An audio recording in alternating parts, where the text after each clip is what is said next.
Alham- Alhamdulillah, salatu wassalamu ala rasulillah wa ala alihi wa ashabihi wa man tabi'ahum bi ihsanin ila yaumiddin wa ba'du. Allahumma fakihna fid din wa alimna ta'wil. Allahumma rabbana zidna ilma warzuqna fahma.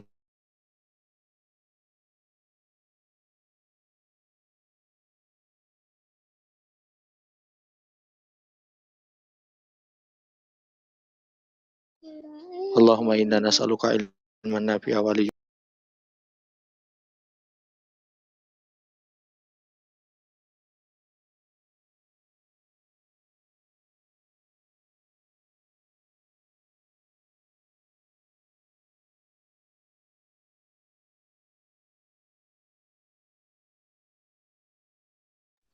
Rabbi syrah li sadari wa yassir li amri wahlul 'uqdatam min lisani yafqahu qawli. Kita bersyukur kepada Allah Subhanahu wa taala karena hanya dengan izin dan kuasa-Nya lah kita bisa bertemu lagi di pertemuan ini. Salawat serta salam semoga senantiasa tercurah kepada Nabi kita Muhammad Sallallahu Alaihi Wasallam. Suara saya bagus, terdengar dengan jelas. Putus-putus Ustaz. Putus-putus Ustaz. Putus-putus ya. Putus. Oke.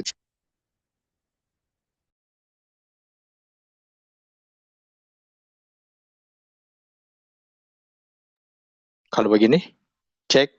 Oh, masih putus ya. Gini? Jelas. Kadang putus, kadang jelas Ustaz. Kalau sekarang? Bagus. Oke, bagus.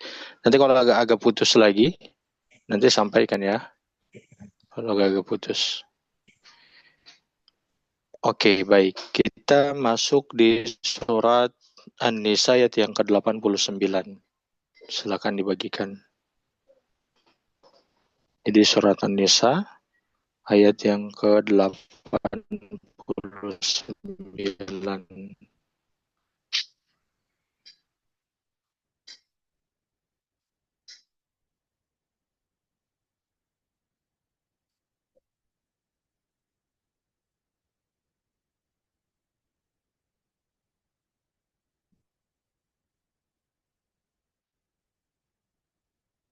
Ya, Allah Subhanahu wa taala berfirman ayat yang ke-89.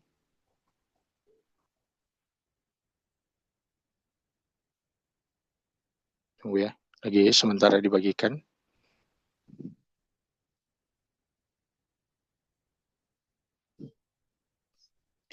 Ya.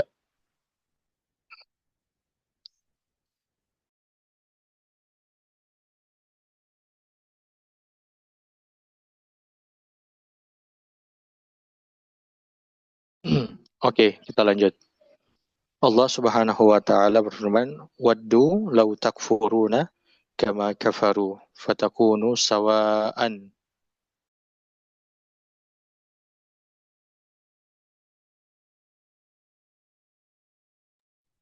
Mereka sangat menginginkan agar kalian mau menjadi kufur sebagaimana mereka telah kufur sehingga kalian sama dengan mereka. Jadi yang disebutkan dalam ayat ini masih pembahasan di ayat yang kemarin tentang orang-orang munafik. Jadi orang-orang munafik itu menginginkan, punya keinginan untuk punya keinginan agar orang-orang beriman itu menjadi kufur sebagaimana itu mereka. Jadi sebagaimana mereka. Ingat ya, munafik itu ada dua. Ada kemunafikan besar, ada kemunafikan kecil. Kalau kemunafikan besar, itu bisa membatalkan syahadat seseorang. Jadi kemunafikan besar itu bisa membatalkan syahadat seseorang. Karena kemunafikan besar itu berkaitan dengan masalah akidah. Keraguannya terhadap Islam, kebenciannya terhadap syariat, dia mengingkari janjinya, maka dia lama-kelamaan akan menjadi akan memiliki kemunafikan yang besar. Jadi kemunafikan yang besar itu yang bisa membatalkan syahadatnya dan mengeluarkan dia dari Islam. Seperti itu. Kalau yang dibahas di dalam ayat Al-Quran terkait orang-orang munafik, itu kebanyakan tentang kemunafikan yang besar. Jadi kemunafikan yang bisa membatalkan syahadat seseorang. Sebagaimana yang ada di dalam ayat ini. Jadi orang-orang munafik yang disebutkan di dalam ayat ini itu masih pembahasan yang sebelumnya. Mereka orang-orang munafik ini adalah orang-orang munafik dengan kemunafikan yang besar, yang rusak akidah mereka. Kerusakan akidah mereka ini, kalau orang-orang kafir itu sebenarnya, kalau orang-orang kafir, gimana ya? Tunggu, gini. Kalau orang kafir jelas kekafiran mereka. Jadi orang kafir itu mereka itu jelas kekafiran mereka. Dan mereka itu sudah membatasi diri dengan orang-orang muslim. Adapun orang-orang munafik itu tidak jelas kekafiran mereka. Jadi orang-orang munafik itu tidak jelas kekafiran mereka. Karena terkadang mereka itu masih mengaku sebagai seorang muslim, tapi di dalam hati mereka ada ketidakpercayaan terhadap Allah, kebencian terhadap Nabi, begitupun kebencian terhadap syariat agama ini. Itu, seperti itu. Nah, tadi antara orang kafir yang jelas kekafirannya dan orang munafik yang tersembunyi kekafirannya, perbedaan juga dari keduanya ini, orang-orang kafir itu memang tidak mau bersatu dengan orang-orang beriman. Adapun orang-orang munafik, mereka seringkali mendatangi orang-orang beriman dengan tujuan apa?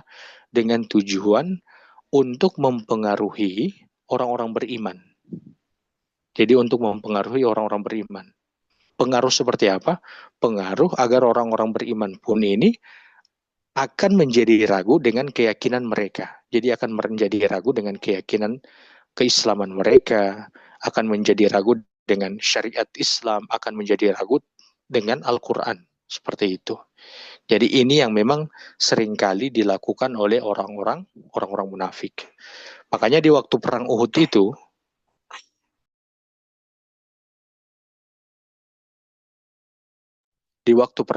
itu, yang dimana saya pernah sebutkan, ada 300 orang yang berpisah, yang tadinya jumlahnya 1.000 orang, pasukan kaum muslimin, kemudian 300 orang itu berpisah, itu tidak semuanya orang-orang munafik. Ya, hanya sebagian saja orang-orang munafik. Sebagiannya lagi adalah orang-orang yang terpengaruh dengan orang-orang munafik. Seperti itu. Kenapa sampai orang bisa terpengaruh dengan orang-orang munafik? Yang pertama, lemahnya iman. Ya, lemahnya iman. Kenapa sampai bisa lemah iman? Karena penyebabnya itu lemahnya ilmu agama. Seperti itu. Jadi lemahnya ilmu agama. Misalnya begini, ada orang yang diberi pengaruh keislamannya dengan memberi syubhat kepada orang-orang beriman. Kok Nabi Muhammad itu menikahi seorang wanita yang usia 6 tahun, kemudian digauli pada usia 9 tahun. Itu kan seperti itu. Ada syubhat-syubhat seperti itu. Aisyah itu kan dinikahi oleh Nabi pada usia 6 tahun. Lalu kemudian dia digauli oleh Rasul itu pada usia 9 tahun. Kalau orang yang kurang imannya, dikarenakan juga kurang ilmunya, dia akan mudah sekali terpengaruh oleh orang-orang munafik. Dalam satu kasus ini saja, atau dalam satu pembahasan ini saja, ya, tentang pernikahan Nabi dengan Aisyah. Belum lagi dengan jumlah istri Nabi, yang jumlahnya itu sekitar 11. Belum lagi terkait dengan masalah kisos. Belum juga terkait dengan masalah riba, dan masih banyak lagi. Jadi orang-orang munafik itu seringkali mengambil apa yang mereka tahu dari ayat Al-Quran, lalu kemudian ayat Al-Quran itu mereka akan iringi dengan syubhat-syubhat mereka. Jadi mereka akan iringi dengan syubhat-syubhat mereka. Dengan itu tadinya orang yang beriman ini, orang muslim ini, tadi dia mengaku sebagai seorang muslim, tapi lama-kelamaan karena dia terpengaruh oleh orang-orang munafik, maka dia mulai ragu dengan keislamannya itu. Seperti itu. Kemudian Allah katakan fatakunu nasawa'a, supaya kalian itu menjadi sama sebagaimana mereka. Jadi orang-orang munafik itu pekerjaannya seperti itu, memberikan syubhat. Jadi saya ingatkan, ini munafik akidah, bukan munafik akhlak, bukan munafik perilaku. Kalau munafik perilaku itu yang saya sebutkan tadi, kalau berdusta, kalau berbicara dia dusta, berjanji dia hianat, diberi amanah dia tidak amanah, lalu kemudian kalau dia berselisih dia melampaui batas, itu kemunafikan yang kecil. Tapi bisa menjadi besar apabila itu dilakukan terus-menerus. Ya. Tapi yang dibahas di dalam ayat Al-Quran kebanyakan itu tentang kemunafikan akidah, kemunafikan yang besar. Kemudian Allah katakan, "Fala tattakhidhu minhum awliya'ah." Oleh karena itu janganlah kalian mengambil di antara mereka menjadi teman dekat kalian. Ini yang kemudian Allah katakan dalam ayat ini. Jadi orang-orang munafik itu sangat berbahaya. Bahayanya di mana? Mereka akan mempengaruhi akidah seseorang. Apalagi kalau muslim itu dia tidak memiliki iman yang kuat dikarenakan tidak memiliki ilmu yang mumpuni terkait dengan Al-Quran maupun hadis Nabi. Jadi dia akan mudah sekali untuk dipengaruhi. Kalau diperhatikan dakwahnya Nabi, itu kan di Mekah itu kan selama kurang lebih 12 tahun. Di Madinah itu kan 10 tahun. Ya. Dakwah Nabi itu di Mekah itu perlawanannya itu secara fisik. Jadi perlawanan yang diterima oleh para sahabat, termasuk juga Nabi itu adalah perlawanan secara fisik. Banyak para sahabat yang akhirnya itu mati, meninggal, syahid di Mekah ya, karena mereka itu disiksa. Ada yang tidak sampai mati, tapi mereka itu disiksa dengan penyiksaan yang berat. Itu dakwah Nabi di Mekah. Ya, gitu ya. Berbeda ketika Nabi sudah di Madinah. Perbedaannya di mana? Di Madinah itu sudah banyak orang-orang munafik. Jadi di Madinah itu, oke, lanjut. Di Madinah itu sudah banyak orang-orang munafik. Orang-orang munafik ini dari kalangan Yahudi maupun dari kalangan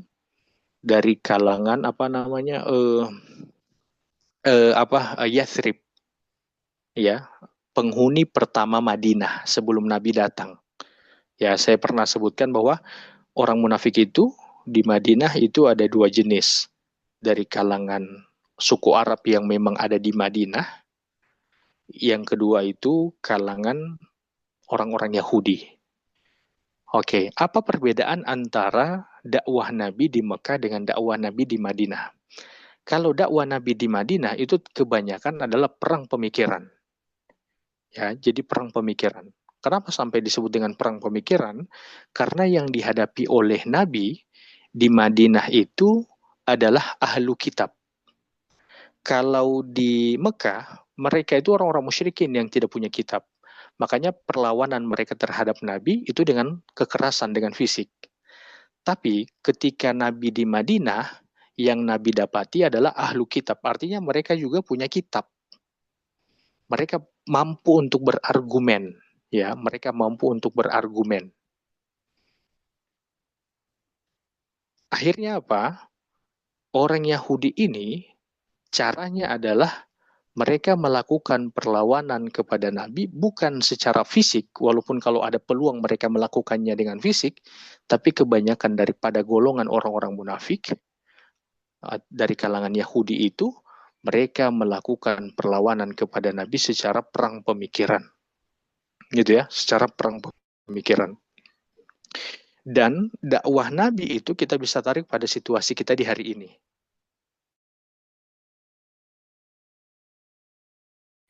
Di pedesaan yang dimana literasi masyarakatnya itu rendah, mohon maaf ya, literasi masyarakatnya itu rendah. Apalagi kebanyakan hanya scroll TikTok hampir setiap hari, ya literasi masyarakatnya itu rendah, maka mereka akan melakukan perlawanan terhadap kebenaran Islam, terhadap Al-Quran dengan hadis itu melalui perlawanan fisik. Ya, biasa di pedesaan begitu. Mereka akan melakukan secara perlawanan fisik. Tapi lihat di kota-kota, apalagi kayak di kota besar, di Jakarta, di Jawa, itu kebanyakan para dai, mereka itu menghadapi perlawanan dengan perlawanan perang pemikiran. Ya, perang pemikiran. Coba lihat di konten-konten YouTube itu, ada seorang wanita, dia mengatakan dulu dia merupakan hafiz Quran, lalu dia merasa ada yang ganjal dengan Islam, dari pengalamannya itu dengan bacaan-bacaannya juga, jadi sudah ada tambahan-tambahan bacaan yang dia serap. Ya, dia orang literasi ya, artinya dia literasinya kuat, bukan benar ya, literasinya bukan benar, tapi kuat. Ingat ya, bacanya bagus, bacanya kuat, tapi tidak benar bacaannya. Maka dengan bacaannya yang kuat itu, dia melakukan perang pemikiran terhadap Islam dan mulai dia mulai sebarkan itu di konten-konten YouTube. Hari ini itu mulai banyak. Ya, sampai ada yang mengatakan bahwa surga dan neraka itu tidak kekal. Kalau kekal surga dan neraka berarti menjadi sama antara surga dengan Allah dan seterusnya. Hati-hati dengan seperti ini. Jadi ada pola-pola seperti itu, dan kebanyakan pola yang begini itu datang dari orang yang literasinya kuat, dan kebanyakan mereka itu orang-orang yang tinggal di perkotaan. Begitu. Oke, lanjut. Jadi orang-orang munafik ini, apalagi orang-orang yang kita bahas di sini adalah mereka itu kuat literasinya. Argumen mereka juga itu sangat sangat mumpuni mereka. Kalau bicara itu mereka, argumen mereka itu sangat mumpuni. Makanya mereka sampai mampu untuk mempengaruhi keimanan orang para sahabat. Untuk bisa menjaga syubhat mereka ini, maka kata Allah, fala tattakhidu minhum awliya. Jangan jadikan mereka itu sebagai teman dekat kalian. Itu yang kemudian Allah katakan. Jangan kalian jadikan mereka itu sebagai teman dekat, karena mereka itu akan mempengaruhi kalian. Bayangkan, dalam jumlah pasukan perang yang 1.000, mereka mampu mempengaruhi 300. Ya, 300 orang, bukan mempengaruhi 300 orang ya, kurang lebih lah 200-an lah. Mereka mampu mempengaruhi orang-orang itu. Kemudian Allah katakan, hatta yuhajiru fi sabilillah. Sampai mereka berhijrah pada jalan Allah. Kapan bisa berteman dengan mereka? Bisa berteman dengan mereka sampai mereka mau kembali kepada ajaran yang benar. Kalau di sini disebut dengan yuhajiru fi sabilillah, karena dia tertuju kepada golongan munafik yang ada pada peristiwa Uhud itu, maupun pada peristiwa hijrahnya Nabi. Pada peristiwa hijrahnya Nabi itu kan, yang pernah saya jelaskan kemarin, ada orang-orang yang tidak mau berhijrah, padahal mereka itu mampu untuk berhijrah dari kalangan laki-laki yang kuat. Mereka tidak mau berhijrah dikarenakan apa? Dikarenakan kecintaan mereka terhadap dunia. Ya, dikarenakan kecintaan mereka terhadap dunia. Maka kemudian kata Allah, jangan kalian jadikan mereka itu sebagai teman sampai mereka itu mau berhijrah ke Madinah. Ini yang pertama. Yang kedua, terkait dengan pasukan yang akhirnya berpisah dari pasukan kaum muslimin di waktu mereka menuju Uhud, maka diberi nasihat kepada mereka, kepada orang-orang beriman, untuk tidak menjadikan mereka ini sebagai teman dekat. Jadi kalau lepas dari perang Uhud, mereka pulang ke Madinah, maka jangan jadikan 300 orang ini sebagai teman dekat kalian. Kecuali kapan? Kecuali mereka itu bertaubat dan kembali kepada jalannya Allah untuk mau ikut berperang bersama-sama. Seperti itu. Kemudian Allah katakan fa in tawallau fakhuduhum waqtuluhum haitsu wajadtumuhum. Kemudian kalau mereka sengaja berpaling ingkar, maka tawanlah mereka dan bunuhlah mereka di mana saja kalian menemui mereka. Ini orang-orang munafik ini. Jadi kalau memang orang-orang munafik itu, kenapa disebutkan di sini mereka boleh dibunuh dan ditawan? Orang-orang munafik itu, kalau misalnya mereka itu bergabung dengan pasukan yang mana pasukan itu merupakan pasukan musyrikin yang memerangi orang-orang beriman, maka perangilah juga orang-orang munafik itu. Seperti itu. Kan bisa jadi begini, kan orang-orang munafik itu seringkali mereka mengatakan mereka itu muslim. Ini kita bicara di masa Nabi ya. Lalu ternyata dengan kemunafikan mereka itu bergabung dengan pasukan orang-orang kafir. Di waktu perang bergejolak, misalnya waktu perang bergejolak, pasukan musyrikin melakukan perlawanan kepada orang-orang beriman, itu orang-orang beriman ternyata mendapati ada di barisan orang-orang kafir itu ada pasukan, ada orang-orang munafik, yang mana sebelumnya mereka itu mengatakan diri mereka sebagai orang beriman. Ini kan akan menjadi kebingungan bagi orang-orang beriman. Apakah ini boleh dia dibunuh atau ditawan? Ya, kan menjadi kebingungan. Kalau tidak boleh, dia kan sedang melakukan perlawanan kepada kita. Kalaupun boleh, kan dia kan masih mengaku diri sebagai seorang muslim di waktu kemarin. Tapi di waktu yang saat ini, dia sedang melakukan perlawanan kepada orang-orang beriman. Maka inilah jawabannya. Allah sampai kemudian mengatakan kalau memang mereka melakukan pengingkaran yang sengaja, maka boleh bagi kalian itu menawan mereka, bahkan membunuh mereka. Pengingkaran secara sengaja itu bergabung dengan pasukan orang-orang kafir untuk memerangi kaum muslimin. Seperti itu. Begitupun kalau misalnya kita dapati misalnya di Israel ya. Misalnya ada orang Israel, orang muslim yang mengatakan dirinya muslim lah. Kemudian dia misalnya pergi ke Israel. Lalu pergi ke Israel itu dia kemudian bergabung dengan pasukan Israel untuk memerangi orang-orang yang ada di Gaza misalnya. Maka orang-orang yang ada di Gaza atau para pendukung, para mujahidin itu boleh membunuh dia, boleh juga menawan dia, karena dia telah bergabung dengan orang-orang kafir yang ingin membunuh kaum muslimin. Kemudian Allah katakan, wala tattakhidu minhum waliyyaw wala nasira. Dan jangan sekali-kali kalian mengambil atau menjadikan mereka itu menjadi teman dekat atau penolong kalian. Nah, jadi ini diberikan peringatan lagi. Jangan pernah sama sekali untuk kalian menjadikan mereka itu sebagai teman dekat. Karena itu berbahaya. Bahayanya di mana? Yang pertama, dia bisa membunuh kalian itu secara tiba-tiba. Atau yang kedua, dia akan mengambil informasi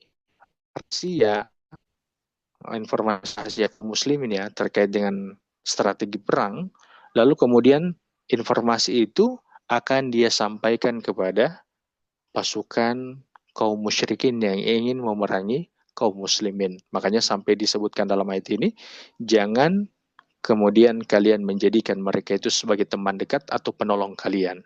Kalau di kita hari ini, tidak boleh kita itu berteman dengan orang-orang yang terindikasi punya perbuatan atau punya karakter munafik. Ya, kita tidak begini ya, kalau orang kafir itu kan memang kita bisa menyebut dia kafir, tapi kalau orang munafik, selama dia masih mengaku diri sebagai seorang muslim, kita tetap menghukuminya sebagai seorang muslim. Gitu ya.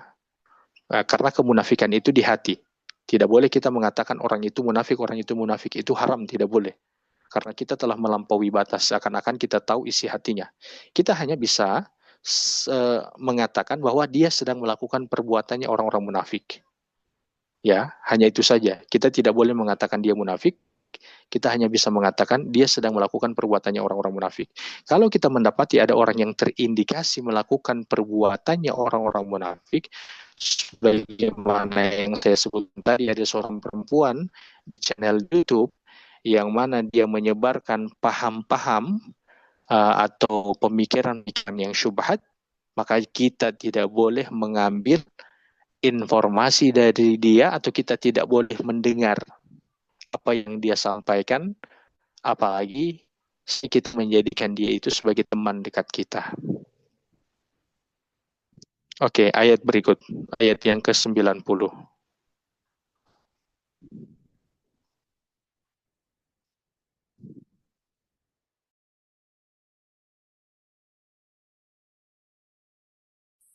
Ya, Allah Subhanahu wa taala berfirman, illal ladzina. Ini suara bagus ya? Dari tadi bagus kan?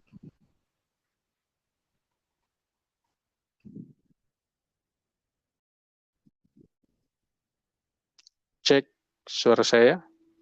Mana-mana ini? Ada Ustaz. Oh, ada ya.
Maafkan Ustaz, tidak ada suaranya.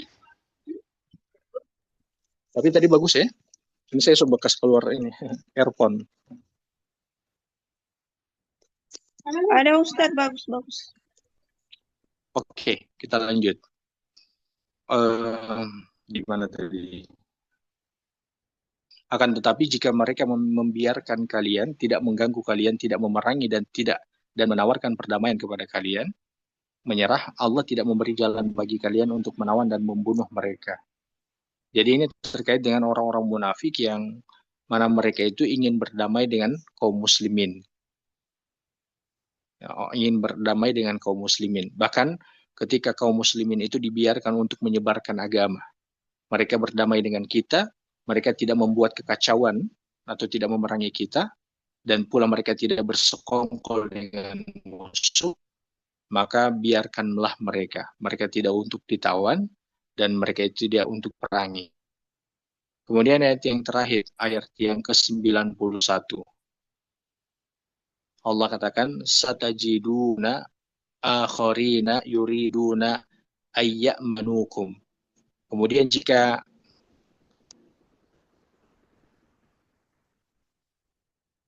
akan kamu dapati golongan lain yang menginginkan agar mereka hidup aman bersamamu.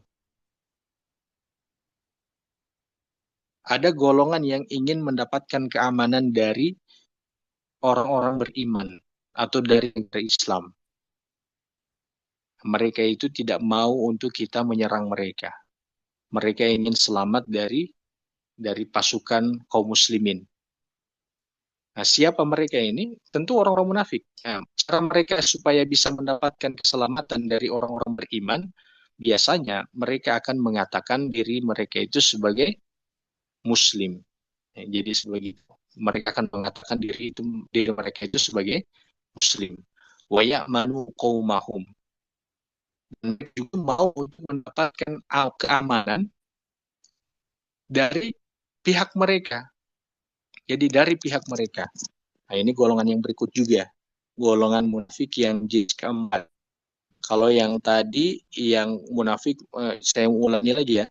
Yang pertama, orang munafik yang bersama dengan orang-orang kafir yang ingin memerangi kaum muslimin.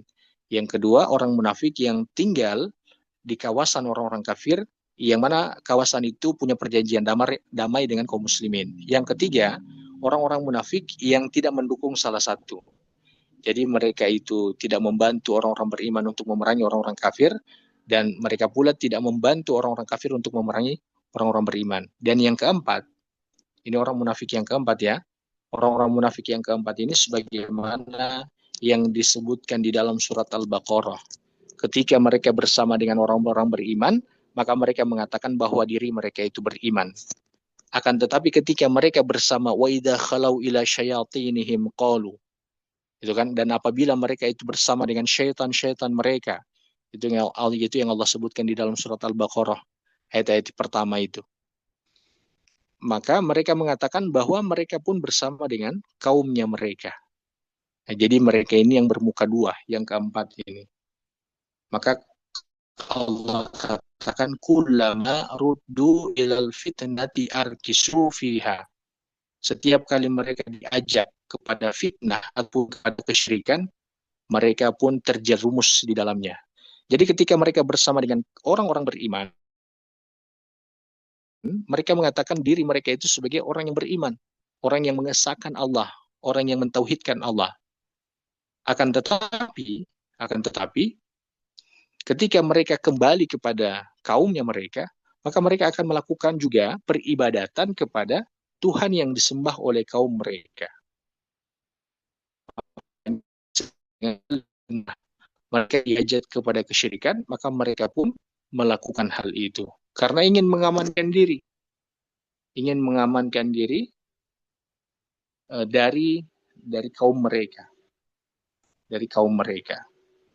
Kemudian Allah katakan, فَإِلَّمْ يَعْتَزِلُوكُمْ وَيُلْقُوا إِلَيْكُمُ السَّلَامَ وَيَكُفُّوا أَيْدِيَهُمْ. Oleh karena itu, jika mereka tidak membiarkan kalian dan tidak pula menawarkan perdamaian kepada kalian dan juga tidak menahan tangan mereka dari memerangi kalian, Jadi ini ayatnya terkait dengan orang yang orang munafik yang dua wajah ya, yang dua wajah. Mereka itu akhirnya apa? Akhirnya melarang orang-orang beriman berdakwah, dan pula mereka itu akhirnya memerangi orang-orang beriman. Maka Allah katakan fakhuduhum waqtuluhum haitsu saqiftumuhum. Maka hendaklah kalian itu menawan mereka dan membunuh mereka di mana saja kalian menemui mereka. Wa ulaikum ja'alna lakum alaihim sultanan mubina. Karena mereka itu merupakan orang-orang yang kami jadikan bagi kalian itu alasan yang nyata untuk bertindak terhadap mereka. Karena perbuatan mereka yang salah itu, Allah mengizinkan kepada orang-orang beriman untuk menyerang mereka. Seperti itu. Nah, ini pembahasan tentang orang-orang munafik ya. Tapi kembali lagi, pembahasan tentang orang munafik ini, itu ada 4 golongan yang saya sebutkan tadi. Gitu ya. Dengan juga, saya sudah sebutkan di awal, kemunafikan itu ada kemunafikan yang besar, berkaitan tentang masalah akidah, ada kemunafikan yang kecil. Yang kemunafikan yang kecil ini, bisa saja dilakukan oleh kaum muslimin hampir setiap harinya. Hampir setiap harinya. Dan kebanyakan juga kaum muslimin melakukan itu. Makanya perbanyak kita ini bertobat supaya terhindar dari kemunafikan yang kecil. Apalagi kemunafikan yang besar, berkaitan tentang masalah akidah. Keraguan terhadap Islam, ragu terhadap syariat, tidak percaya dengan hukum-hukum yang ada di dalam Islam, dan seterusnya. Ya, sampai terkait dengan masalah pernikahan, apalagi tentang masalah poligami. Kan ada yang membahas tentang masalah poligami. Jadi tentang masalah poligami itu. Dia mengatakan dia mengimani semua apa yang ada di dalam Al-Quran, tapi dia menolak satu hal tentang masalah poligami. Nah, ini merupakan perbuatannya orang-orang munafik. Gitu. Ada hikmah yang besar sebenarnya dari poligami atau hukum yang ada di dalam ayat Al-Quran. Kalau kita memahaminya dengan benar, kita paham dengan benar isi Al-Quran itu, insya Allah kita akan mendapatkan ibrah, pelajaran yang besar. Ya, pelajaran yang besar dari hukum-hukum yang ada di dalam atau syariat-syariat agama kita ini. Seperti itu. Oke, ada pertanyaan? Silakan.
Silakan yang ingin bertanya.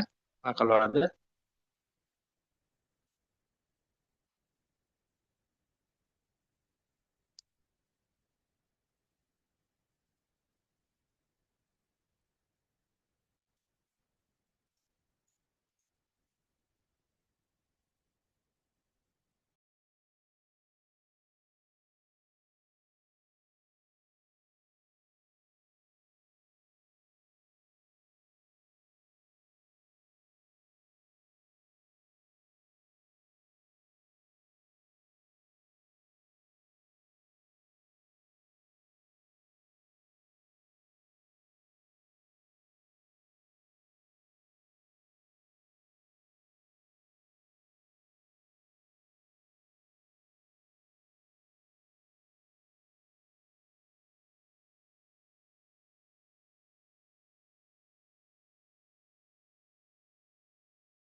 Oke, baik.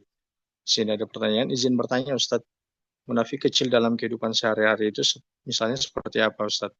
Oh, ini yang saya sudah sebutkan tadi. Jadi munafik kecil itu,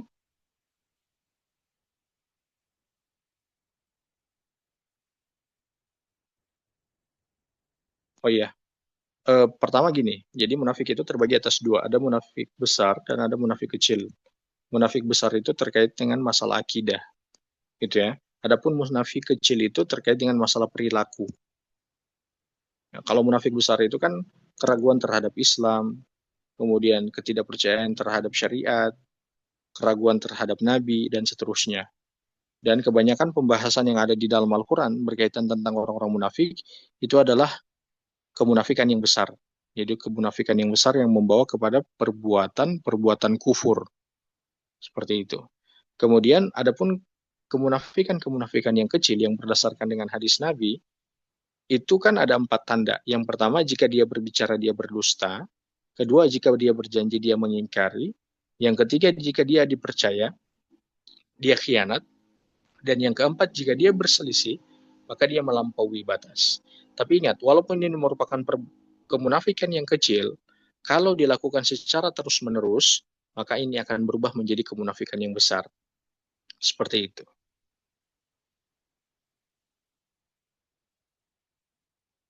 Iya, silakan ada lagi.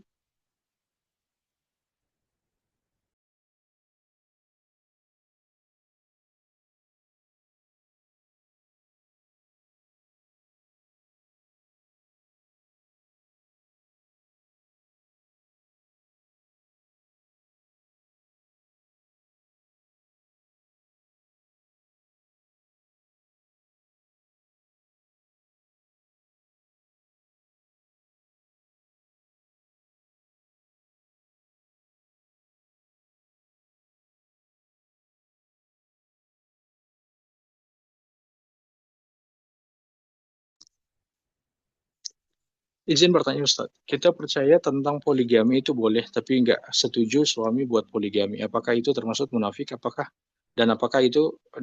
kita berdosa? Sekarang begini, dalam syariat, syariat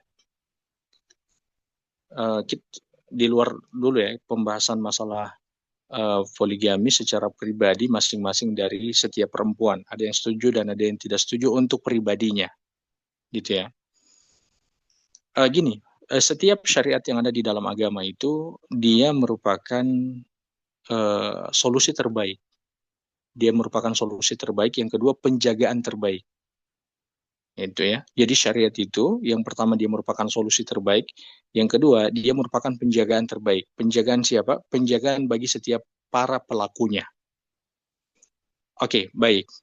Apakah poligami itu merugikan para wanita? Tidak.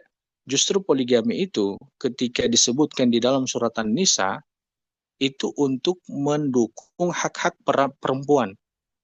Jadi untuk memastikan hak-hak perempuan itu diberikan. Begitu.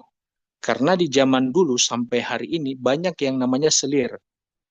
Selir itu tahu kan namanya selir. Jadi selir itu artinya selingkuh, ya, pelakor dan seterusnya. Kalau hari ini itu kayak pelakor. Apa kerugian dari wanita ketika dia dijadikan selir ataupun pelakor? Yang pertama adalah akan berbahaya bagi istri pertama. Ya, akan berbahaya bagi istri pertama. Bahayanya di mana? Bahayanya ketika laki-laki itu tidak mampu menjaga dirinya secara kesehatan seksualnya. Jadi secara kesehatan seksualnya itu. Kalau dia terlalu banyak misalnya atau sembarang untuk menjadikan seorang wanita itu sebagai selirnya ataupun sebagai kalau sekarang itu sebagai pelakornya. Jadi tidak baik bagi istri pertama. Adapun bagi yang perempuan yang kedua itu, kalau dia dijadikan sebagai pelakor, maka dia itu tidak akan dijadikan atau apa ya, laki-laki itu apa namanya, tidak akan adil terhadap perempuan tersebut. Jadi kebanyakan kalau ada perempuan yang dijadikan selir, kebanyakan laki-laki itu tidak akan bisa berlaku adil terhadap perempuan itu. Oke, ketika poligami ada, ketika syariat poligami itu datang di dalam atau dibahas di dalam surat An-Nisa itu untuk menjamin hak dari perempuan itu, hak dari istri pertama maupun hak dari istri kedua atau perempuan yang jadi selir itu. Untuk apa? Untuk dia itu diakui. Jadi untuk dia itu diakui dan laki-laki itu mampu untuk bertanggung jawab terhadap perempuan tersebut. Gitu. Jadi dia harus mampu untuk bertanggung jawab. Makanya sampai disebutkan dia harus berlaku adil. Ya, dia harus berlaku adil. Kan kebanyakan akhirnya ketika ada perempuan yang dijadikan selir, ujung-ujungnya berpisah, kemudian sedih, ditelantarkan. Ternyata laki-lakinya itu fokus dengan yang pertama, tidak pernah lagi dilihat yang kedua, dan seterusnya. Jadi poligami itu datang untuk menjamin hak bagi perempuan itu supaya perempuan itu marwahnya itu terjaga. Jadi bukan hanya dijadikan sebagai selir, sebagai simpanan dan hak-hak yang tidak diberikan. Hak itu bukan sekedar ini ya. Hak itu bukan sekedar uang yang diberi saja, tapi juga pengakuan. Jadi bukan hanya pengakuan. Saya pernah membahas tentang masalah ini. Cukup panjang, tapi intinya adalah poligami yang ada di dalam Islam itu yang dibahas di dalam surat An-Nisa untuk menjamin hak-hak setiap perempuan itu terpenuhi. Dan para lelaki tidak bermudah-mudahan untuk menjatuhkan martabat perempuan dengan bermudah-mudahan menjadikan mereka itu sebagai selir saja. Seperti itu. Oke, lanjut kepada pertanyaan. Bagaimana kalau misalnya seorang perempuan tidak mau suaminya itu poligami? Itu tidak masalah. Itu tidak berdosa. Yang tidak boleh adalah menganggap syariat poligami itu haram. Nah, itu yang berdosa. Bahkan bisa membatalkan syariat. Gitu. Oke, lanjut. Yang dimaksud tidak bisa dijadikan teman setia pada ayat 89, apakah orang munafik yang memerangi Islam atau mengancam akidah kita atau termasuk juga non-muslim. Jadi yang dimaksud di dalam ayat yang ke-89 itu adalah orang-orang munafik yang bisa mengancam akidah seseorang. Sebenarnya dua ini sudah satu paket, yaitu mengancam akidah dan memerangi orang-orang beriman. Karena mengancam akidah itu, dia juga memerangi kaum muslimin. Mungkin tidak memerangi secara fisik, tapi dia memerangi secara pemikiran. Jadi dia memerangi secara pemikiran. Akhirnya dengan pemikiran, masa jilbab wajib ya? Padahal kan kembali lagi tentang masalah akhlak dan sopan santun ini kan pada perilaku. Mereka kan katakan seperti itu. Biasa orang-orang yang memberikan syubhat. Ternyata juga banyak orang-orang yang berhijab melakukan perzinahan, melakukan perbuatan maksiat, perbuatan mungkar. Jadi bukan soal masalah hijab dengan tidak, tapi kembali kepada kesopan santunan dan akhlak seseorang. Biasa begitu, ada syubhat-syubhat seperti itu. Nah, kalau ada orang-orang yang memiliki pemikiran seperti itu, maka tidak boleh kita itu berteman dekat dengan dia. Apalagi harus kita mendengar argumentasinya dia itu. Makanya perhatikan pola dakwah Nabi dan turunnya ayat di Madinah dengan di Mekah itu beda. Ayat-ayat Madaniyah itu sudah banyak tentang masalah syariat kan. Di waktu yang bersamaan orang-orang Yahudi itu datang, artinya datang dengan argumennya mereka, lalu kemudian mereka membisikkan argumen itu kepada para sahabat. Jadi kalau misalnya turun satu perintah syariat, lalu kemudian didengar oleh orang-orang Yahudi, maka orang-orang Yahudi itu akan membuat argumen untuk menaruh syubhat pada perintah syariat yang baru-baru turun. Itu perhatikan saja ayat-ayat Madaniyah itu dia panjang untuk membantah syubhat-syubhat itu. Izin bertanya Ustaz, sifat orang munafik itu kan apabila berjanji dia ingkar. Nah, apakah orang yang berhutang ketika dia berjanji untuk membayarkan tetapi sampai dalam waktu yang lama hutangnya tidak juga dibayar, bahkan di chat pun tidak dibaca, apakah itu termasuk sifat munafik? Ya, itu termasuk sifat munafik. Itu termasuk sifat munafik. Dan dia bukan sebagai seorang muslim yang ideal. Ya, dia bukan sebagai seorang muslim yang ideal. Begitu.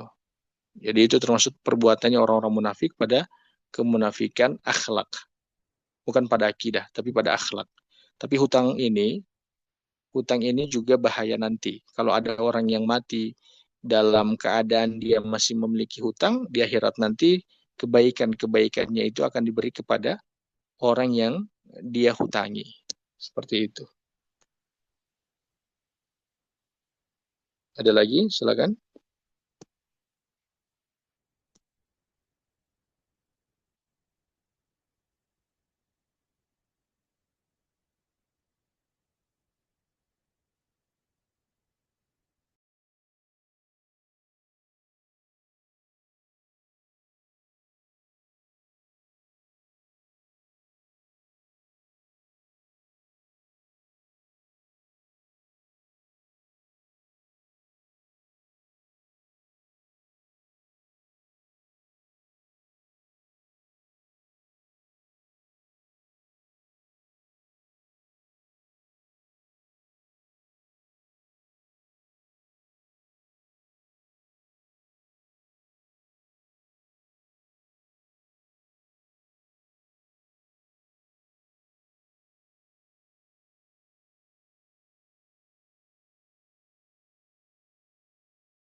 Oke, baik. Kalau sudah tidak ada, kita cukupkan pertemuan di malam hari ini.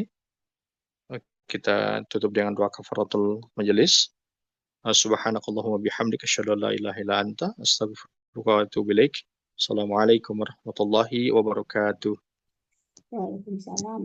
Waalaikumsalam warahmatullahi wabarakatuh.